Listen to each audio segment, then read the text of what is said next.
go to the second session, and we're going to talk about eco-design to boost innovation. And we have 3 presentations in this part of the program, and the first one is Ecodesign and Energy Labeling State of Play by Ruben Kubiak from DG Energy from the European Commission. Please, the floor is yours. Thank you. So today I will talk about the state of play of eco-design and energy labeling. I'm quite sure most of you are up to date, but you never know. And also I'll give some notions on the expected technological impacts. Does it work? Yeah, it works. So first I'll talk about how do we actually achieve energy efficiency in product design. What are the results of our legislation? What will we do in the future? So what is our working plan from this 2012 to 2014? The fourth point is I'll talk about energy labeling. What is the past, what is the present, and what might be the future? And at the last part, I'll actually talk about the impacts of our legislation on technology. We can achieve energy efficiency in product design through 2 sides. I mean, we are aware of that, demand side and supply side. And for that we have 2 main instruments. That's the Ecodesign Directive and the Energy Labeling Directive. On the demand side we also have other programs, Energy Star, which is together with the United States, Ecolabel, Green Public Procurement. And we believe that only through the combined effort of both sides, the demand side and the supply side, can we actually achieve efficient products. Now, these directives are framework directives, and they allow us to implement measurements under it, and we do this with regulations, and we have, now I need to look, 17 eco-design regulations already in place, 3 amending regulations, 7 energy labeling regulations, and I think 1 voluntary agreement. On the right side you can see an example list of these product groups with the estimated annual savings until 2020 in terawatt hours, and we have a total of roughly 415 terawatt hours of savings a year until 2020. With that, what we already have. This year will actually be quite busy for us because, I need to look again. That changes sometimes a bit. We are planning to implement 19 measures this year. This will be, if everything goes right, our most productive year. Furthermore, we are planning to carry out 11 review studies. So that is the regulations which have been implemented in the past. Well, we need to review them. Are they still appropriate, or do we need to do revisions? Now, you might ask, why does it take so long? We started in 2008, 2009 with the first regulations. And we're still working on it. Now, this is a short timetable to show you that actually we need roughly 5 years from the beginning to the end. But here we can already see kind of a learning curve for us. Not we are talking about price here, but about time. So we are already cutting down in the preparatory phase. So from the point of contracting it to the signing of the contract, we are not at 8 months anymore. We try to be at 5, 6 months. The preparatory study itself, it was like 2 years. We try to do it now in 18 months if possible. So we try to cut out a whole year in the preparatory phase, so to get 12 months out of it. Unfortunately, in the adoption phase, we cannot do that much. There are some times we just cannot change, so the scrutiny period or WTO notification, it just takes that long. Now, in the future, we are aiming to include, together with the backlog on products we're still working on, we are aiming to work on other products, and we divided this into 2 groups, the priority list and the optional list. Now, the priority list is to give us the most savings. There are things on there like window products, smart appliances and meters, and then on the optional list we have something like positive displacement pumps, heating controls, so that might happen that we will work on this. With the priority list, we will work on this. But if we look at everything together, and if we implement everything, we think we will be able to realize energy savings of around 555 terawatt hours a year until 2030. So together to the 415 I already said, plus a few which are already missing because these are the 19 ones we are working on this year, there are significant savings we are working on here. Also, what we did this last year already is a review of the Ecodesign directive. Is it still appropriate? Does it need to be changed? Does it need to be revised? There's the address where you can look at the evaluation study, and basically the outcome was it is effective. It is effective in the implementing measures. It is a bit too early to have a full picture already, because the first regulations only came on the market in 2009, and we are still implementing regulations from that time. Furthermore, it is too early to widen the scope to non-energy related products. So we went from energy using products to energy related products, and the next step would be non-energy related products. But we think this is still too early. But we will have another review in 2014 where we look at the Ecodesign and Energy Labeling Directive together. Outcome we don't know yet. Now I'm talking a bit about energy labeling. Well, that's a past energy label. I think everyone has seen that. It's from a washing machine. It's also in black and white. You can see the energy classes A to G, this little eco label on there, and few information. We changed that, and these are the new labels, which look a bit different. So here again we see for a washing machine. First of all, you can see we have introduced more classes, the A+ class, A++, and up there even A++. For air conditioning, you can also see that's even more. We also included now information on what are the sound levels, air conditioning, what is cooling, what is heating in different climate zones, to give the consumer more information to be better on the demand side of these product efficiency. Also television. But now we are getting into a problem, because we think our legislation is quite successful. With eco-design and energy labeling, products are becoming more and more efficient. Now, how do you label that? As I said, we are at A++. I'm pretty sure there will not be A quadruple plus or A 20+. So what comes next? We don't know yet. This is just a bit to brainstorm, and maybe you have good ideas. One possibility might be we have an index just using numbers. Another possibility would be just to keep the classes, but rename them AAA, or like rating, what you have for bonds or something, maybe. And also what you can see in there is a line where we try to offer the consumer more information, not only give them the energy efficiency of this product, but also the relative energy efficiency. So showing in that year what is the best available technology. Because sometimes we are introducing a label, and now we are already including classes which are not yet populated, because we are anticipating the technology to be there. However, for the consumer it is very useful. I'm going out now in 2013. I'm buying a washing machine. I don't only know what the energy class of this particular model is, but what is the best model on the market. And that's what we don't know yet. And including it there, it would be very good. Now, what are the impacts on technology? I'm working on lighting, so I know a bit about that. First, we had incandescent light bulbs, and the efficiency was roughly 16 lumens per watt. Then the more efficient product for this replacement technology is CFLs. Now we are here at 60 lumens per watt. And finally, at LEDs, which is where it wrote plus 90 lumens per watt, can easily be more. I talked to industry, and some told me they are already working on 120 lumens, 160 lumens per watt. So that's the question. Now, what we did with our legislation, we phased out the incandescent light bulbs, and we believe this actually drove innovation in that direction. What might happen in the future? At some point, LEDs might be very, very good, very cost-saving replacements for this technology. At some point in the future, it might be that CFLs are not on the market anymore, that we might even phase them out. I don't know. This is just a possibility. Big question mark. Now, what are the other impacts on technology? This is television we have seen already a bit before. Here you can see time to the energy efficiency index, and you can see over time how models became more and more efficient, how the classes got more and more populated, so that we were actually driving with our legislation the impact on the market.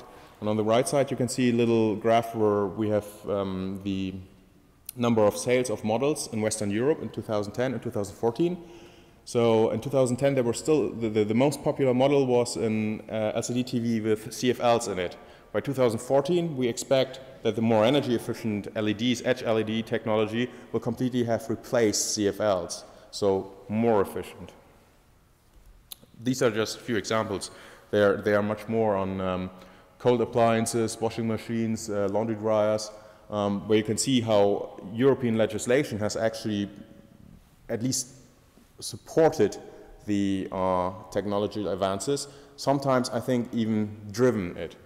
For example, cold appliances, where Europe was one of the driving motors behind the Montreal Protocol, and we were banning ODP refrigerants, and the average refrigerator moved from D class to A+ class in 20 years. Or with laundry dryers, where we actually had at the time when we wrote the preparatory study, we were explicitly including heat pumps. Now at that time, this was still at the prototyping stage. They were only showing, okay, it is possible. And industry was pretty much, we shouldn't include that. Nonetheless, we did, and today, basically heat pumps is the standards in laundry dryers. Now there's lighting too. One big question, which has already been mentioned by Michael, that doesn't work like the other products. So here we have in the Ecodesign Regulation 244/2009 for non-directional light bulbs, the requirement, the last requirement on the 1st of September 2016, that replacement bulbs, like main voltage halogen bulbs, need to be B class at minimum. And there's this little model, which is actually in my office, which we took for the photo shooting session, which shows the technology was there and it is there, but you can't buy it anymore. Question mark, why? Usually we would expect we have a regulation, we are driving the market to more efficient products. Here it didn't work. Why? And I would like to thank you for your attention, and I'm really looking forward to your expertise and your brains on that. Thank you. Thank you very much, Ruben. Do we have any questions? One quick question to Ruben.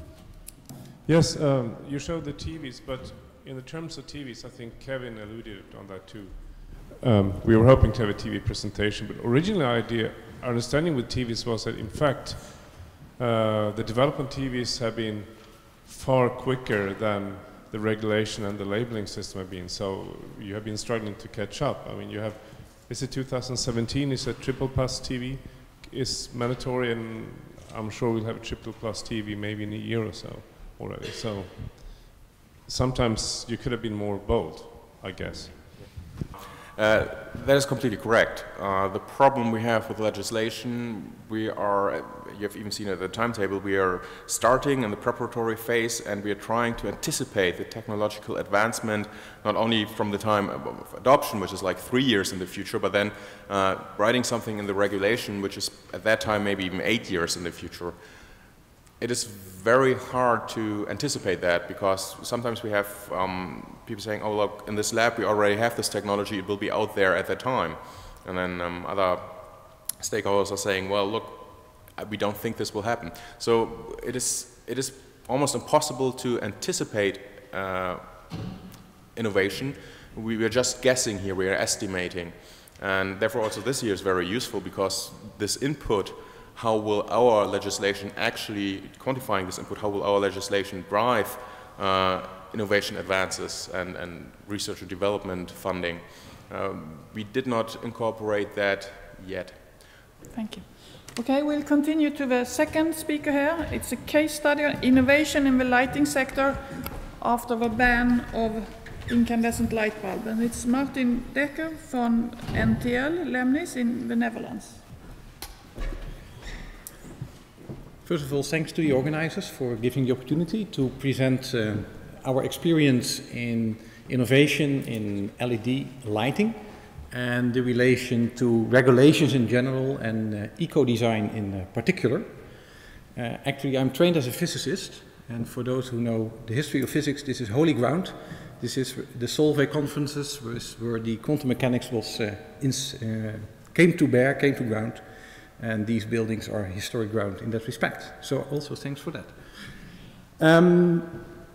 I represent a relatively small company that probably not many people outside of the Netherlands know. Our company Lemnis was founded in 2006 with the explicit aim to accelerate the adoption of LED lighting. Our shareholders are clean tech investors, and their main focus was to do business in such a way that LED lighting would be adopted fast in the market by consumers. We have in our history two landmark events. One is a project in 2009 where we distributed about 2 million LED bulbs in the Netherlands. The Netherlands has about 6 million households, so 1 in 3 households got the experience of an LED product. Second to that, we are now one of the important suppliers to a very well-known retail chain in the world, which also happens to come out of Sweden. In this presentation, I want to share some of the details that you encounter in practice when you deal with the regulations and the good intentions behind those regulations. And the word balance I will use several times, and that's exactly what we aim for in this presentation, which I have put together with a consultant, Adrie Kra. What we aim for is to show that it is all about balance. And I'm very fortunate with the presentation of Mr. Nielsen earlier this morning, because he showed a triangulation model which is very close to the framework that we use in this presentation. So, it starts with society, that's all of us, and you have legislators, you have consumers, and you have industry, and that's the triangulation. Now, real innovation results when the forces are balanced. And what are the forces? There are basically two forces, two types of forces. The blue ones are the interests. For instance, the regulatory body has an interest in reducing energy consumption. The industry can have an interest in increasing its market share, as an example. And the consumer can have an interest in having light that switches on instantly and doesn't take 2 minutes like many CFLs do nowadays. So there are 3 interests that hopefully can be balanced by the various forces. And the forces are the orange arrows. So to work that out in this example, a clear force is ecodesign. It's a force of the regulatory body mostly directed towards the companies. But the banning of incandescents definitely has been experienced by consumers as a force exerted upon them which probably most consumers didn't like at all. If you look at the force between the company and the consumer, it's very much cost-driven performance, but mostly cost-driven. I chose cost here because if you look at the new technology and the adoption rate of a new technology, the cost and especially the shelf price and the price points are driving that adoption to new technology. An example that many people will recognize from LED television when it took over from CRT, that was actually when it hit the $9.99 price point. And the price difference with CRT televisions didn't matter at all. It was just the price point. For LED products, it's very similar. We have now proved that once you hit the single-digit price points, the market starts to adopt, no matter what the price difference with CFL is, as an example. So, in this small presentation, we actually want to focus on a couple of items and address the question, how balanced is the approach? Now, I know that we probably fall in the pitfall that when you do lighting, you are doing it day and night, literally. So there are a lot of technical terms, which for others may not be something that comes to mind immediately. Those who do lighting in this audience will recognize that power factor is something that you can have heated debates about. The same holds for luminous flux, and the 2 other items may be of less known, but we will address that.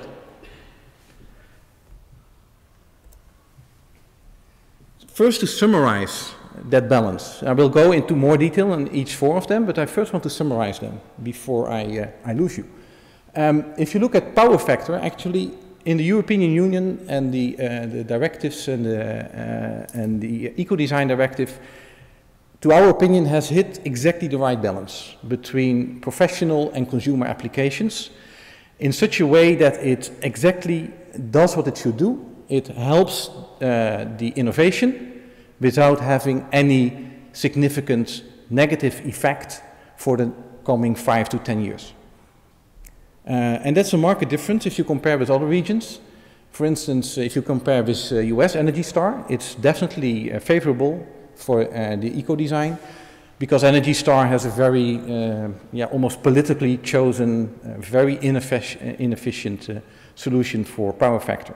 Other regions in the world, like India, Russia, become even more stringent when it comes to power factor, and it's demonstrably decelerating the adoption of LED lighting without giving any benefit to any party at this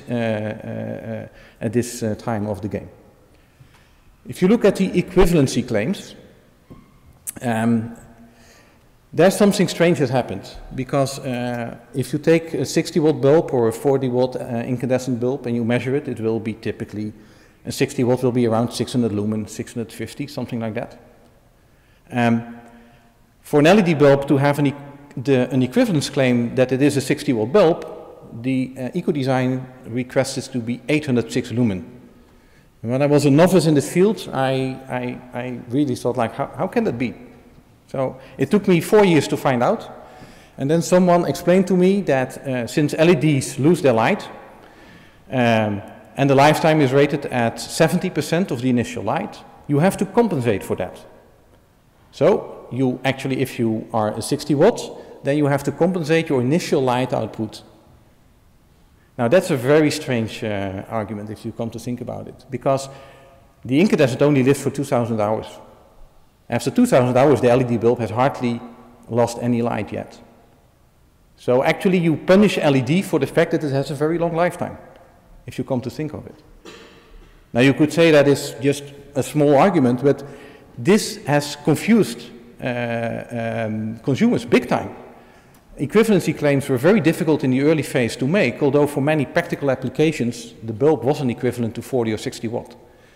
It even led to retail chains now circumventing that and completely leaving out the comparison on an equivalency claim as a result of over-specifying this specific item.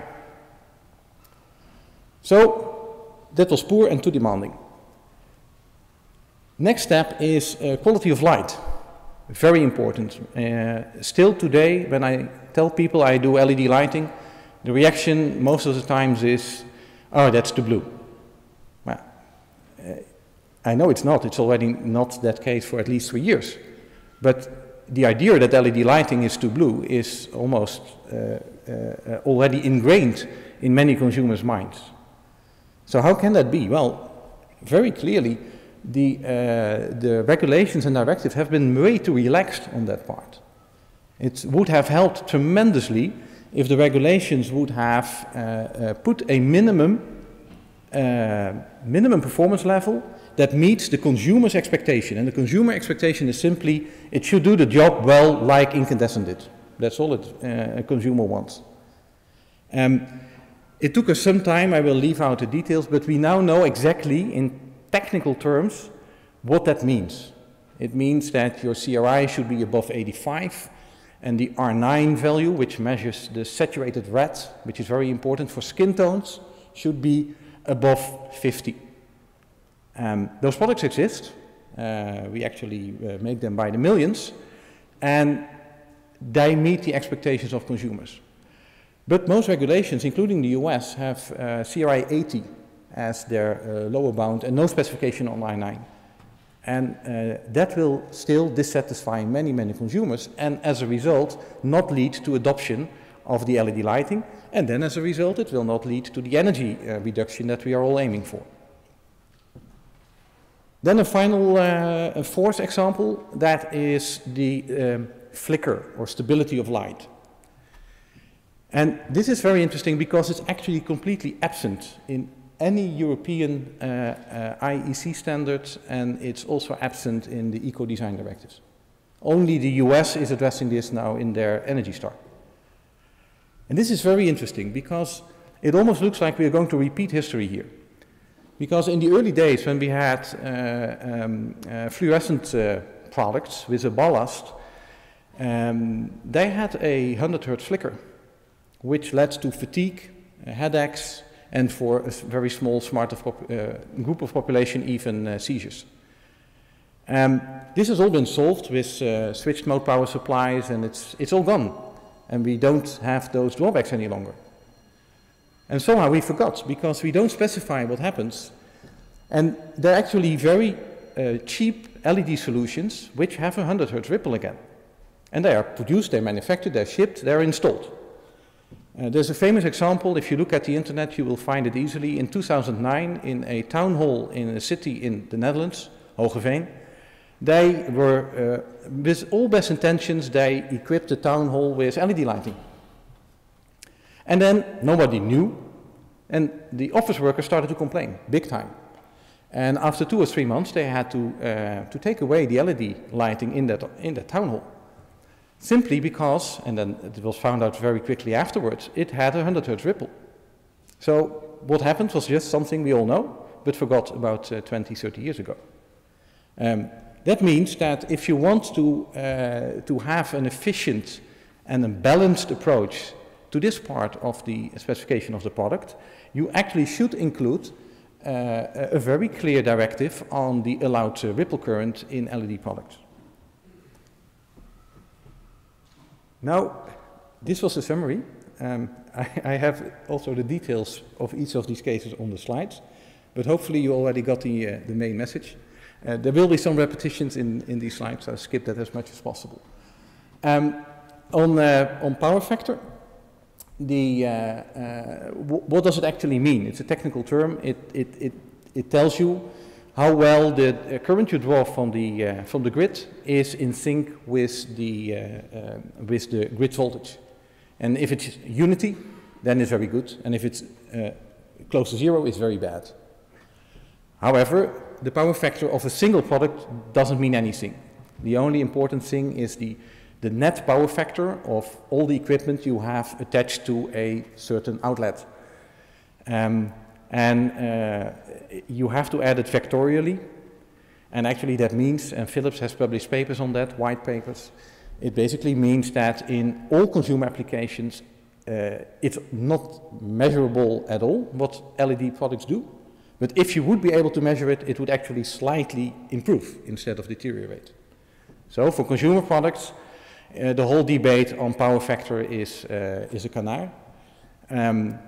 If you look at professional products, it's slightly different. There you can reach a point where a power factor of around 0.5, 0.6 becomes detrimental, and there it makes sense to make regulations. The EU has taken a very balanced approach here. If you look at the fact that other regions in the world take a different approach here, is very meaningful, because LED lighting obviously is a global industry. And the fact that the regions have different directions here leads to a lot of proliferation in the solutions that are being developed. And proliferation in solutions at some stage is very bad for innovation, because it creates uncertainty and it prevents consolidation towards a few solutions that then get the economy of scale and lead to low cost. So it would be good if not only on the EU level but also worldwide there is an alignment of these regulations. 5 minutes. The equivalency claim, I spent quite some time on that. But I think most important in these discussions is try to make them fact-based, because in many of these discussions there are, as I mentioned, there are interests. We have not to negate that. So there will be politics in these discussions. So what will help you in the end are facts. And there's one very interesting fact in this respect. In order to be eligible for carbon credits in the UK, we have done a field test there in 5,000 households where people got an LED product and then they had to fill in a questionnaire which stated which type of lamp they had replaced. Question 1 and question 2, are you satisfied? Interesting, if you look at that, the product they got, we know that technically was 360 lumen. The average lamp that I replaced, so if you take the average of all replacements, comes out as 56. So 56 watts was the actual replacement incandescent equivalent. And 80% of the scores was favorable to very favorable, which means, in summary, people replace 56 watts, are happy, and they have 360 lumen. Now, if you look at that from the perspective of the eco-design, it's a very interesting fact. It basically means that you have over-specified 806 lumen to be a 60 watt equivalent. Not because my company benefits from that, or because I have a prejudice there. No, it's simply a measurement. It's a measurement in the field.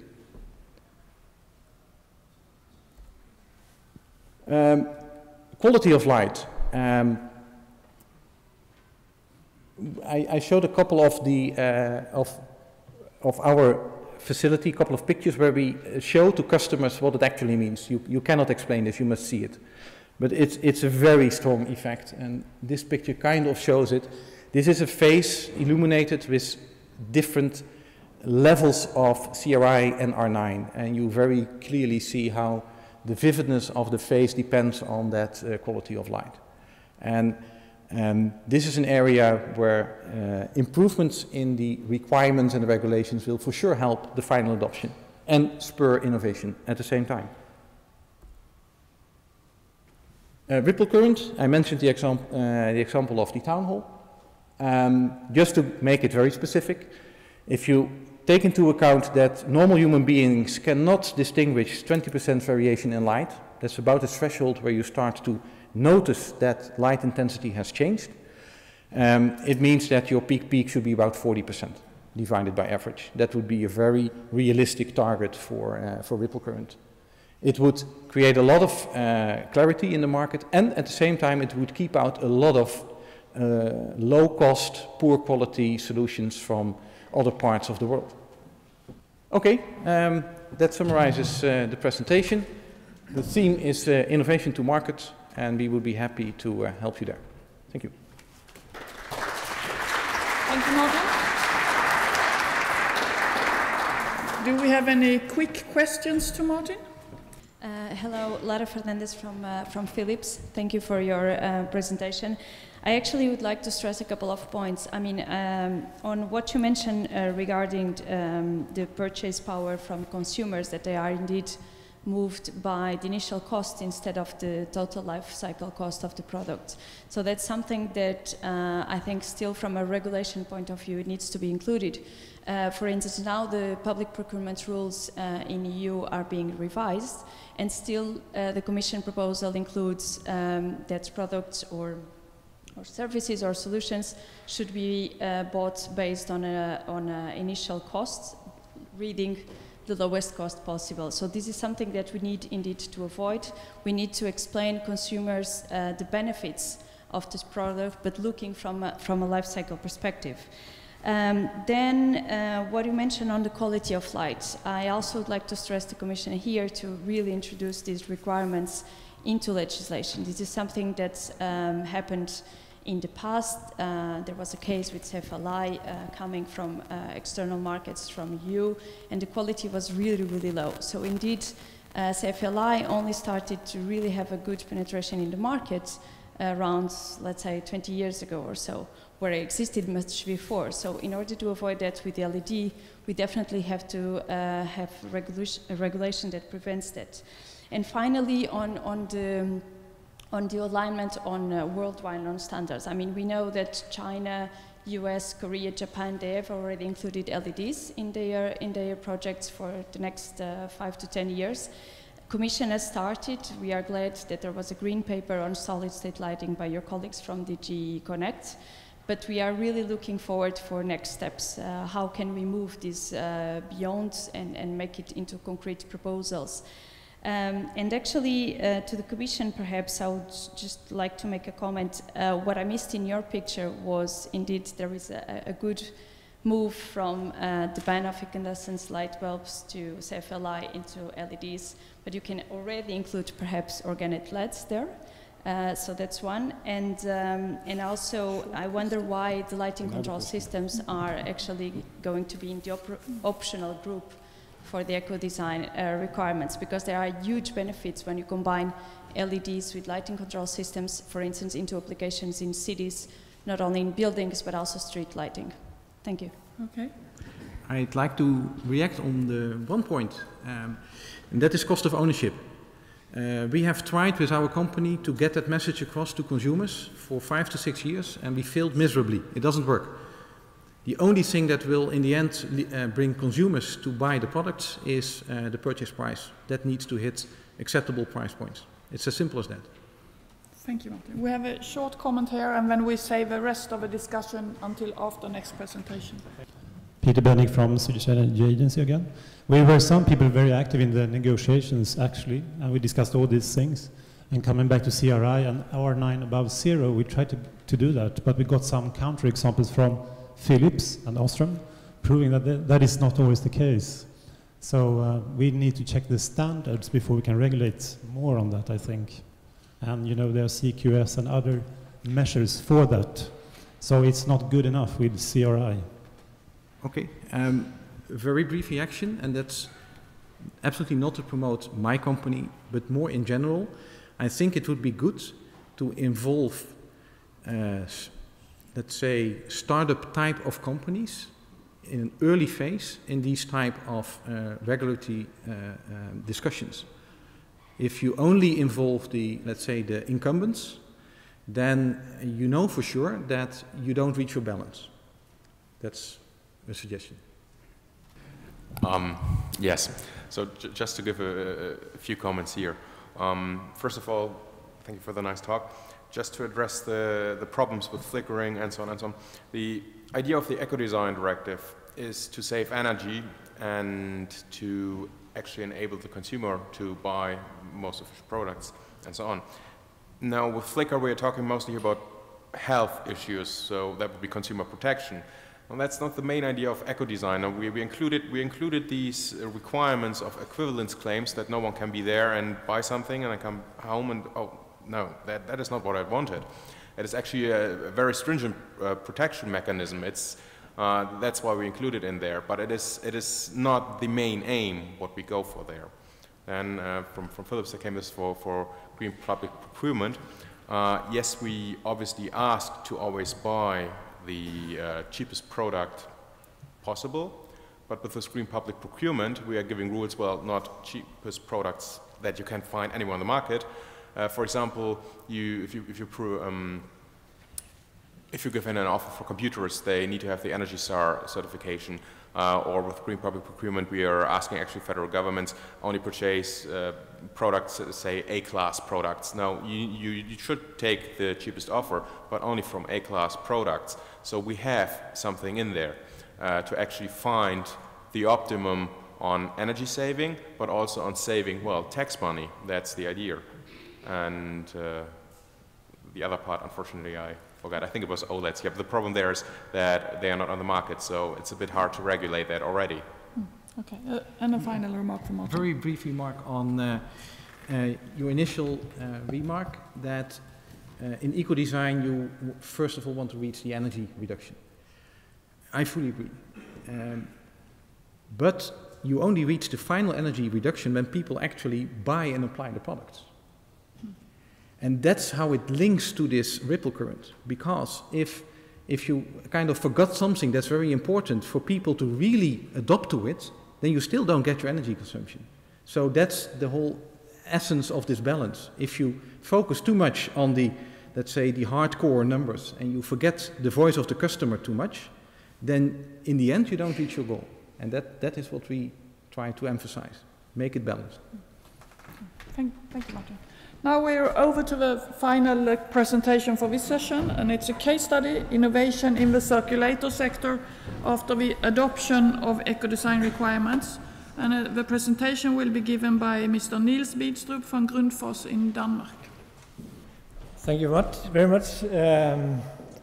Yes, my name is Niels Bidstrup. I'm from Grundfos. I've been working with pumps, energy efficiency of pumps for 20 years, and especially circulators. I also represent Grundfos as a chairman for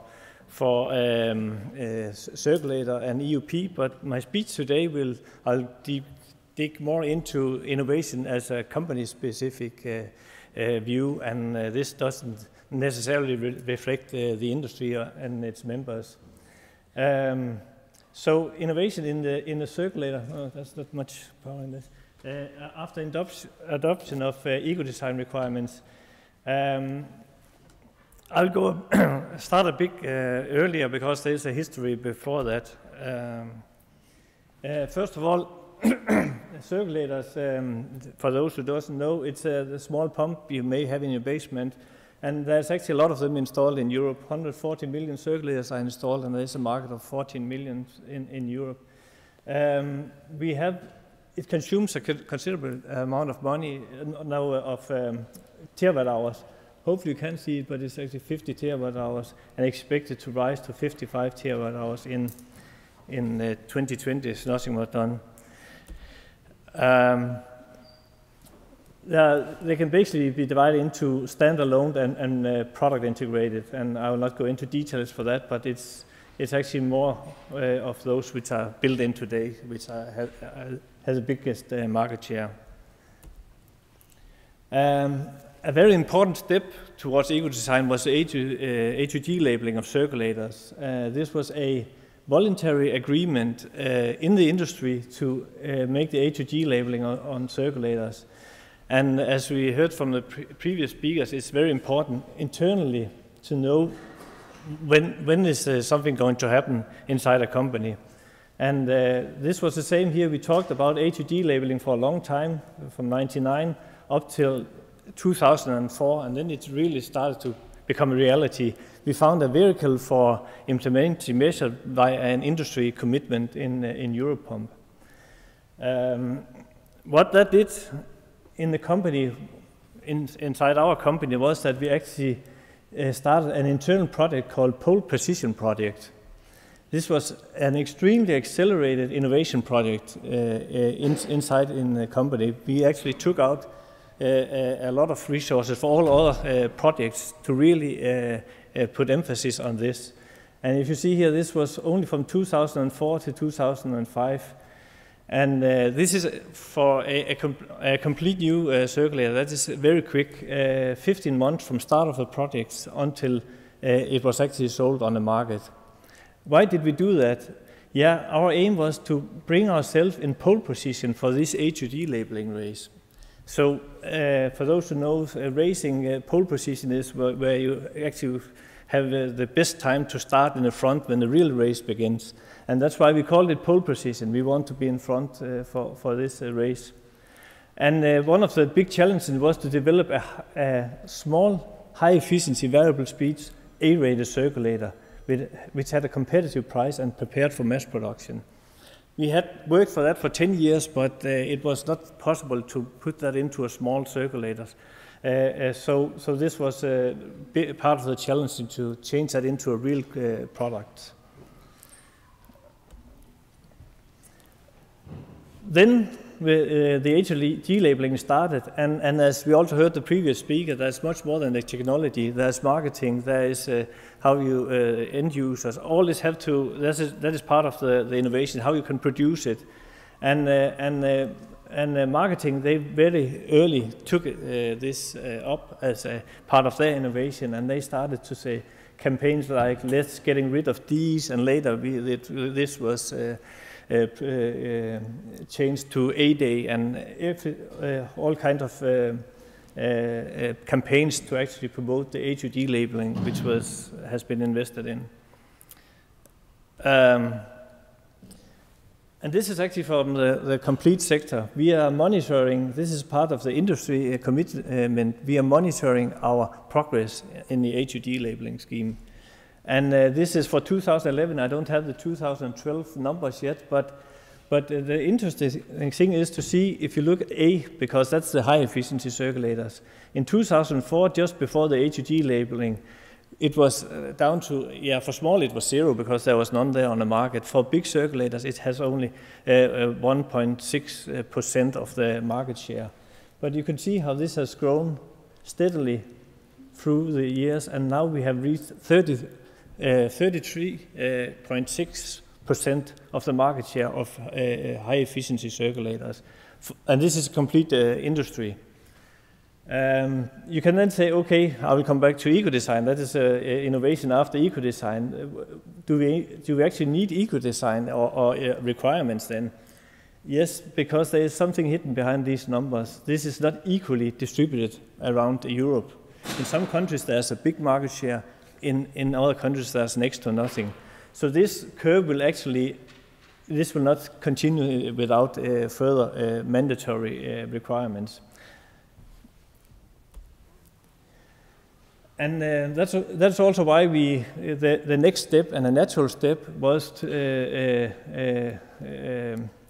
circulators was part of EUP, and it was very welcomed in the industry that this was listed as one of the products for a preparatory study back in 2006. So now circulators, we could see that in the future we could have a mandatory requirements to bring us the rest of the way. And the HUD labeling was good in that sense that we have a methodology in place, which means that we have something we could standardize what is a good and what is a bad circulator. So this was a good starting point for the preparatory study to look at which implementing measures could be used. Later on, the HUD labeling is actually gone from here, 1st of January 2013. So this is history. Now they are not part of the labeling, but we have very tough requirements, as I will show later. First of all, this is what happened. In 2013, this EI, I can only say here, the smaller the number, the better for energy efficiency index. But you can see here that 2013, you cannot sell a circulator with an EI more than 0.27. This is actually a very tough demand, as I will show on the next slide. There's also introduced a benchmark level, and this is actually also interesting. When we discussed the benchmark, yes, that is a part of a dynamic approach. We'll have a benchmark, and then we can move with future targets. And I have also seen in the invitation here about benchmark and these levels, but what I'll show is that this has actually an effect on our industry.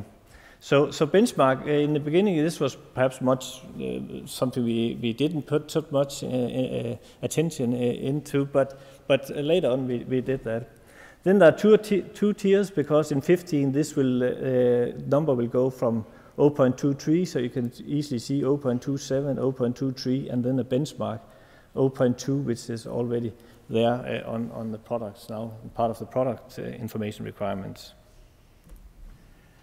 As I said, this is very tough legislation. I am also involved in other pump legislations, and I don't think there is any other legislation which are that tough. If you look at even the first tier, this is A-rated. We went directly to A-rated circulator in the first tier. And as I said, they have not been on the market for that long. When we measured, we were only at 5% of market share when this decision was taken. So this legislation actually cut away 95% of the market in the first tier, which is, I think, one of the toughest legislation implemented, at least in pump business, which I'm aware of. Then we have the 0.23. This means that in 2015, it is only the green pumps types available at that time, which could be sold in 2009 when this legislation was adopted. And then the benchmark is also 0.2. I didn't put a line on that. As I said, benchmark was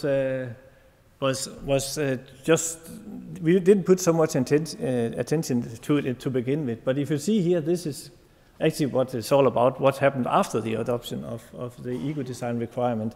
Because what happened was actually we have had this target since the labeling. Yes, we want to sell high efficiency circulators. Then we had the labeling, we had a vehicle to promote them, and now we got the legislation in place, and suddenly internally in the company people said, but what is then our differentiator? Now if all the circulators on the market are the same. But then they looked into the different tiers and the dynamic approach, and then they started to create something like this. And now you can see we have this EUP from 13, 15, benchmark, and this one is then the new one. Because what happened after the adoption was actually that we started all over again. Complete new development, a complete new series of all pumps. And maybe from outside they look different, but we put everything into it what we had on the shelf to really make it a bit better. Which means that now we are actually below with the small circulators, the benchmark level. And why did we do that? The first driver for that was actually the benchmark level. People said, but if you're developing a new circulator, it must be on benchmark. That was the logical in it. There's also a lot of the EI in itself is also a driving force, because this number is so important now that, for example, you can see from ours, and you will see that from our competitors also, we produce our own labels indicating that we have an EEI on a certain value. So the EEI and the benchmark levels have driven it even further. This is actually what the overall result of what I've been talking about. This is the development on annual energy consumption of small circulators. This is our own circulators. You can see similar in other companies. This is actually what is installed mainly today, because even though we have had a large market share of high efficiency for a long time, there's still a very huge installed base. So this is actually what is out there. And I put that as index 100, and this is our own, and this big jump is not because this is a bad circulator. This was actually the best for this kind of low efficiency circulator at that time. The first jump here is variable speed. This was to make variable speed a product which could be used in domestic building. The other circulator was too advanced. They were more for commercial buildings. So this product was to fit in to the domestic sector. And you can see you could save approximately 60% or 62 is it, compared to index 100. But the most interesting is actually this jump here. This is a big jump, and that was the first thing I talked about. That was the pole precision products, where we want to introduce high efficiency circulators for the HUG labeling race. So this happened in 2005. And the reason why I also show it now is because then it maybe seems smaller that we didn't. The Ecodesign haven't changed that much, but that was because this is the basis for the legislation. Because this is actually the circulators which can be sold in 13, this circulator here, and actually in 15. So this is a level, but again, this doesn't mean that this is the market. It still have to go up to 100%. So actually this small step here is only 1% in annual energy consumption, but this is actually changing that to a circulator which can be mass produced. We are talking millions of pumps a year. So this step here is actually also to take this product into a more slim mass produced product.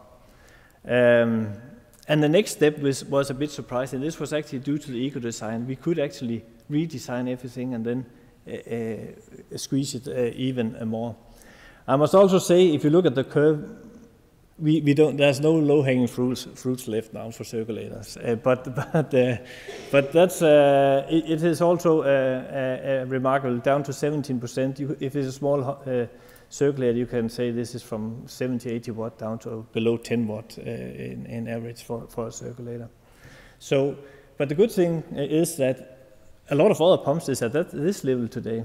We are just in the beginning. We're just in the beginning for a lot of other pumps to actually take the same step here. And there's also other lots on the way, and there's review of the water pump legislation where we will go in this direction with variable speed pumps, variable speed high efficiency pumps. So we will see the same. I will, in some years I will be able to show the similar curve for a lot of other bigger pumps also. So this is very interesting. And of course, in the end, this is all about savings, and we saw on the other slide that circulators alone actually contribute with savings of 23 terawatt hours a year when in 2020. So there's a lot of savings in this add-on.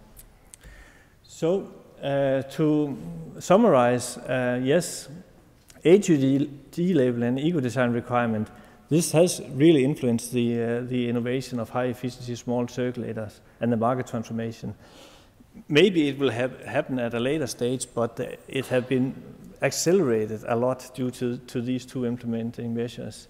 And you can say HUD label itself has brought, as I said, from 1.6 to 33.6% market share of high-efficiency circulators, which was actually surprising for ourselves that the voluntary agreement could push so much.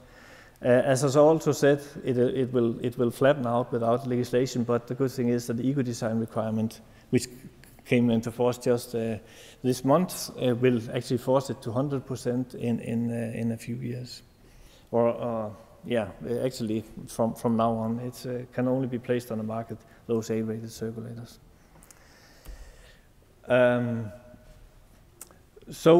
And after the adoption of eco-design requirements, the benchmark and EEI value itself has, as I showed, influenced the innovation. So now we have circulators exceeding the benchmark values, and we have marketing based on EEI.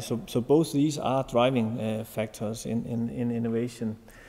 And another thing is that the eco-design requirement for circulators has implied a shift in technology. All the steps was a shift in technology, but the methodology behind this does not prescribe any specific technology. So it had no detrimental effect of innovation. It doesn't harm in any way, which is also some of the points raised here, because it's a pure methodology just to measure how you get how much you get out of the pump for what you put in. So if new technologies should pop up, not about that I'm aware of, then this will not limit in any way the introduction of that. Yeah.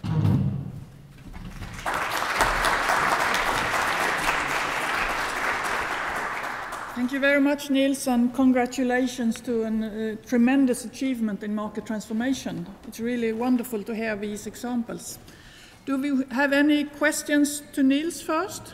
My name is Jukka Tolvanen, coming from ABB Drives Helsinki. I'm very happy that Grundfos is promoting speed control drives for controlling pumps. One question related to dimensioning. I have seen a lot of over-dimensioned pumps. So you have a very high-efficient pump, but you have done dimensioning wrongly, and the energy consumption will be sky high. How do you see that part? I mean, are you 100% sure that all your customers are doing dimensioning properly, or how you can handle that? Of course, you still need to do everything right first to dimension it. I completely agree that you have to dimension the circulator correctly and do that. I can then say that fortunately it doesn't hurt that much today with high efficiency circulator, because the part load efficiency is still very high. So it's not so bad as beforehand, where the efficiency dropped at part load.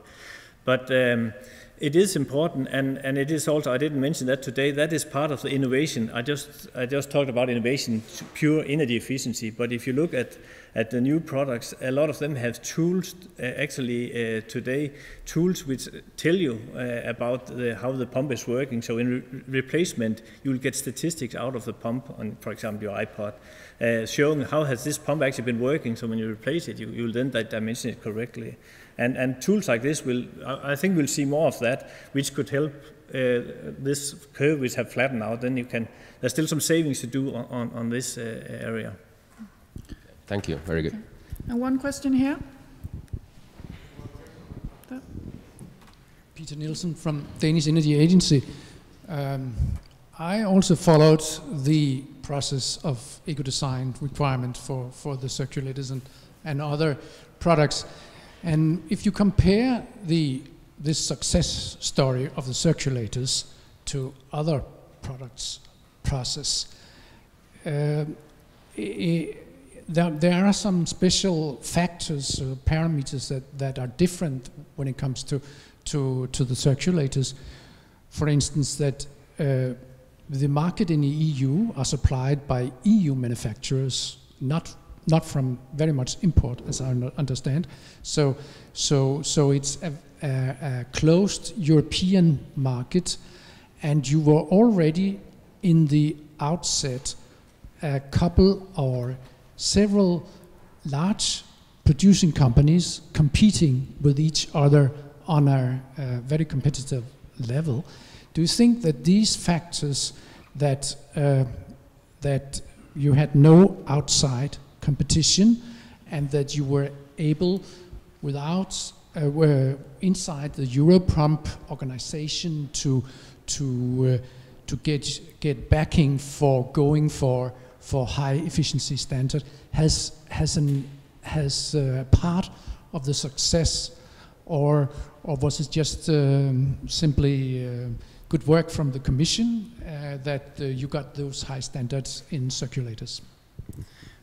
I think it was a kind of interest. It was a combination that there was an interest from the industry to say we want a battleground. This was in line with the values for most companies in Europe. We want this battlefield on high efficiency circulators, and then it was in line with the Commission that to go to this very high targets as to get the savings at a short time. So I think actually it was both ways. We had the experience from the labeling to say we have a methodology to do it, and then and we would like to go our position from Europump at that time, go directly to A-label circulators. Actually, also to protect those who haven't developed, because there was a time difference here. This was not shown in my slide. Some circulator manufacturers also at the time of adoption they have not developed their high efficiency circulator yet. They have to do that in the meantime, and it was actually a request for the smaller companies that they would like to go to the highest tier first, because it will be too expensive for them first to compete on a medium level, and then later on they had to shift technology. So these two steps here, it was better for them to invest directly in the best technology to begin with. And they could have been forced to that if we had this intermediate step in the legislation. So that was part of the reason why we had this position. And actually what we have seen is very healthy.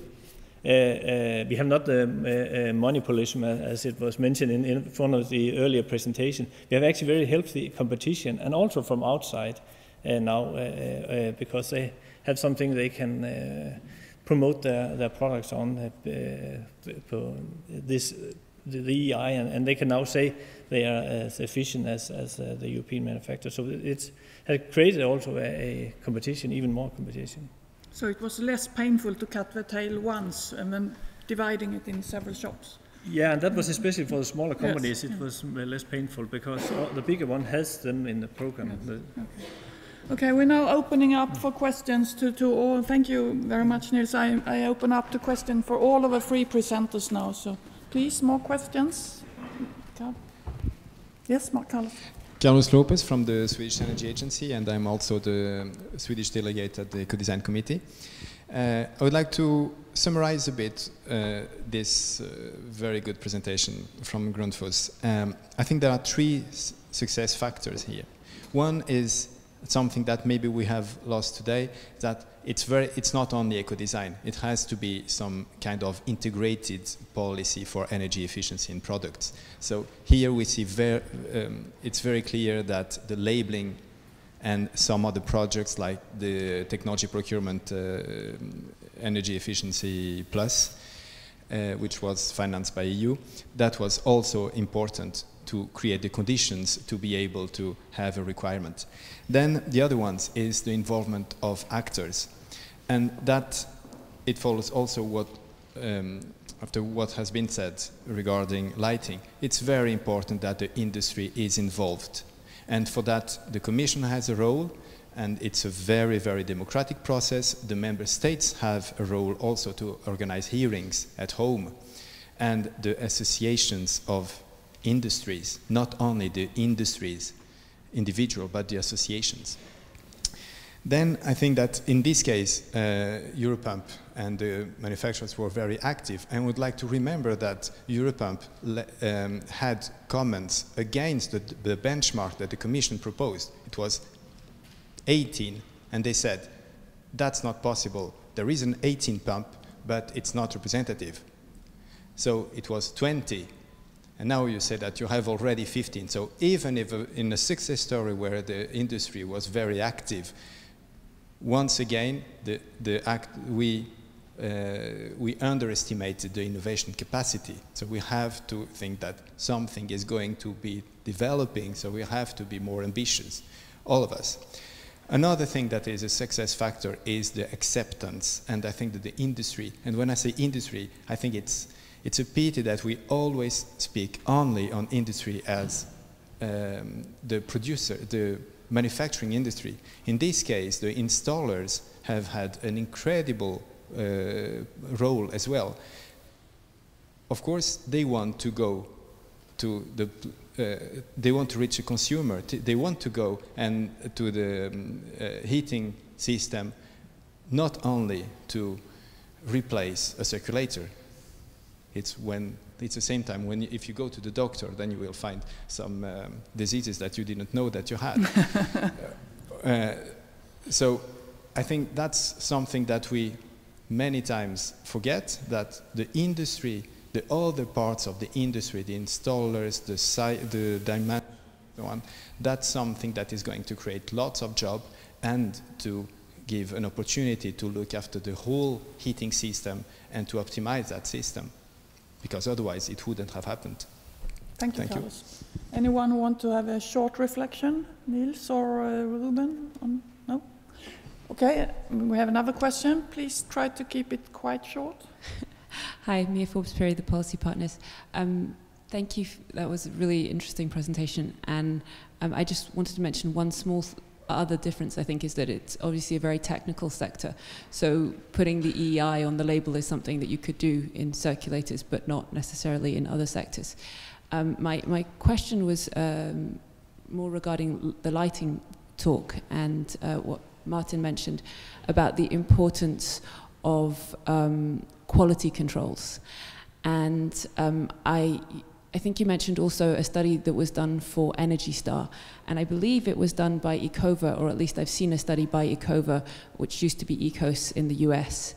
And they had consumers come along and had panels and did very subjective tests on lighting.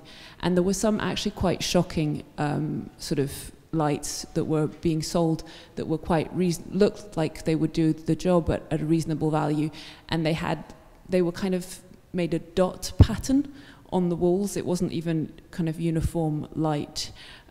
So I just wanted to reinforce the importance of that, because I think most people, unless it was Christmas and they wanted decorations, would throw those in the dustbin. But I was interested that Martin mentioned sort of the ways now of specifying sort of the quality standards, and I was wondering if you could say a bit more about how advanced and how precise those are. Thank you. Martin? Does it function? Yeah? Yeah, great. Yes, I think the doing lighting perception research is an art. We have done it in-house 3 times, basically. We have done it with our key customer. We have done it with our key packaged LED supplier. And we have done it, our company is, you could say, an application company. We build the final product, so we have done it at the application level. And the good thing is that all the 3 researchers independently done, one at a university in Austria, one in India actually, and one at the customer side, give the same result. A very consistent result, which we also believe we can understand from the underlying physics. It would be a little bit too much to discuss that here, but if you look back at the results, you say, yeah, obviously, yeah, we understand that. I also have to stress that there are still results in those tests that we do not understand. Just to give one very startling result, we compared incandescent, halogen, CFL, and LED on, let's say, an attribute level. And then we had scores that LED outperformed all three on individual attributes. And then we had a final question: which light source do you prefer overall? And of course, this was a blind test. People didn't know what light source A, B, C, D was. And interestingly enough, halogen then still wins in a 2-to-1 ratio. So it's 2 for halogen, 1 for LED, and CFL is out. And we don't understand, because obviously the individual attributes give another winner. So there are still questions there. It also shows that even the best LED solutions may find it difficult to be accepted as an halogen replacement per today. And there, frankly speaking, we still have questions that we don't fully understand how it comes.